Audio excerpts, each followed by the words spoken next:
Fala, meu povo, salve, salve, beleza? Vamos lá, ler alguns salves de novo aqui para a nossa terceira aula de ligações químicas e hoje vamos falar da ligação metálica, que é a ligação que nos resta, né? Com o nome desse, né, gente, ligação metálica, já dá para a gente desconfiar que vai ser uma ligação realizada pelos metais.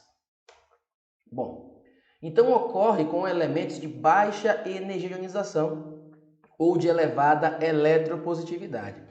Essas duas propriedades aí nos remetem a falar dos metais. Os metais têm essas características, tá? Tem baixa energia de ionização, ou seja, não seguram seus elétrons com facilidade. E tem elevada eletropositividade. O que é isso? Não tem tanta atratividade, atração pelos elétrons, para poder ganhar, para poder ficar com seus elétrons. Eles gostam de liberar, de perder esses elétrons. Bom, a ligação metálica ela é baseada na perda, no despejo dos elétrons da camada de valência. Isso forma o que a gente chama de modelo mar de elétrons ou de elétrons livres. Por quê?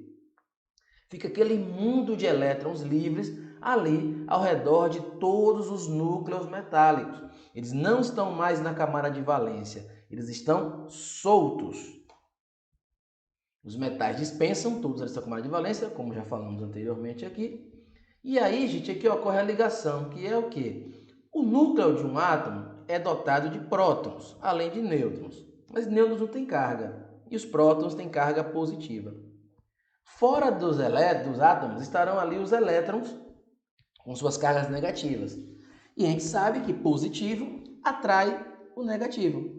Então, começa uma atração mútua entre todos os núcleos, certo? E todos os elétrons livres que estão ali ao redor desses núcleos. Essa ligação pode ocorrer com metais iguais ou metais diferentes.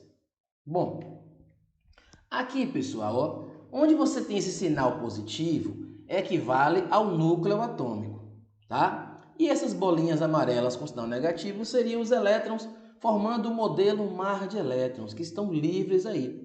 Então vai começar a acontecer uma força de atração entre esses núcleos e esses elétrons, o que vai manter unido todo mundo aí, tá? Então, esse é o modelo de ligação metálica. Dispensa-se os elétrons da camada de valência, certo? Esses elétrons ficam ao redor dos átomos e aí ocorre uma atração mútua entre todos os elétrons e todos os núcleos carregados positivamente. E é devido, gente, a esses elétrons livres que os metais apresentam que a gente pode fazer, lâminas, por exemplo. A maleabilidade ali é a propriedade que permite construir lâminas com os metais. Como esses elétrons não estão presos num retículo cristalino, estão livres, eles conseguem ir se aglomerando, se acomodando entre esses espaços que há entre um átomo e outro. Daí eu consigo formar uma lâmina, ou até mesmo um fio, ou deformar o metal da forma que me for mais útil, tá? Se eles fossem presos num retículo cristalino, igual os compostos iônicos, que os elétrons estão presos, aquela molécula ali, aquele composto, não conseguiríamos formar, tá? Não conseguiríamos transformar em lâminas os metais, não transformaríamos em fios os metais. São esses elétrons livres também, pessoal, que permitem que metal conduza a corrente elétrica, tá?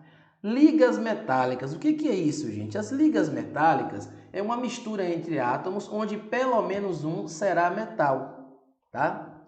E aqui, ó, nessa tabela que eu trouxe para vocês, eu vou destacar três delas, as três primeiras ali. O latão, o bronze e o aço, né? São três estão ligadas ao nosso dia a dia. O latão, que é formado pelo cobre e o zinco, o bronze, que é formado pelo cobre e estanho, e o aço, que é formado pelo ferro e o carbono, tá? São ligas metálicas, não são metais, gente, porque são a união de dois metais pelo menos aí, né? O latão, que é muito utilizado na composição de navios ou tubos. Como assim, Léo? Tubos, instrumentos de sopro, saxofone, flautas, trompetes, trombones, por aí vai. Aquelas medalhas mais simples que são entregues em competição de escola são feitas de latão.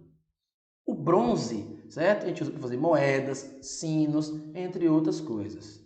E o aço, né, você usa para fazer navios, utensílios domésticos, cabos para levantamento de pesos nas academias, né, nas construções civis. E quando você quer fazer um aço inoxidável, basta você adicionar o cromo junto ao aço, tá? Então aí tem as outras ligas, existem mais, eu deixei aqui algumas, mas tomei como ponto as 3 mais importantes, as 3 mais contextualizáveis com o nosso dia a dia. Principais propriedades, né? Então vamos comparar aqui os 3 compostos agora. Agora que eu falei da ligação metálica, que faltava. Vamos lá. Estado físico e temperatura ambiente. O composto iônico é sólido. O covalente pode ser encontrado nos 3 estados líquidos. Dá um exemplo aí, Léo. O composto covalente sólido, eu posso citar o açúcar. O composto covalente líquido, tá? Eu posso citar a água. O composto covalente gasoso, eu posso citar o gás carbônico. Composto covalente, eu estou falando que é composto formado por ligações covalentes, tá, gente? Metálico, todos são sólidos. Ponto de fusão e ponto de ebulição. Composto iônico, geralmente altos. Só para você ter uma noção, sal de cozinha chega a 801 graus Celsius, o seu ponto de fusão. Covalente tem pontos geralmente mais baixos que os iônicos. E os metálicos são elevados, tá? Bastante elevados. Quando coloca em meio aquoso, o composto iônico dissocia. O que é isso? Separam-se os íons. Os íons estão associados, o cátion e o ânion. Eu vou separá-los. O covalente ioniza, ou seja, vamos fabricar, tá? Produzir os íons. No iônico já existe, só estão presos, associados. E o metálico não acontece nada em meio aquoso. Condutibilidade elétrica, né, gente? Aqui, ó. O composto iônico, ele é um bom condutor em meio aquoso ou fundido. Fundido é derretido, tá? O covalente não conduz. E o metálico acaba conduzindo em qualquer condição. Seja sólido, seja em meio aquoso, seja fundido, tá? Em qualquer condição ele consegue conduzir corrente elétrica. Bom, então chegamos aqui, né, ao fim dessas aulas sobre ligações químicas, com esse resumo aqui no final para a gente.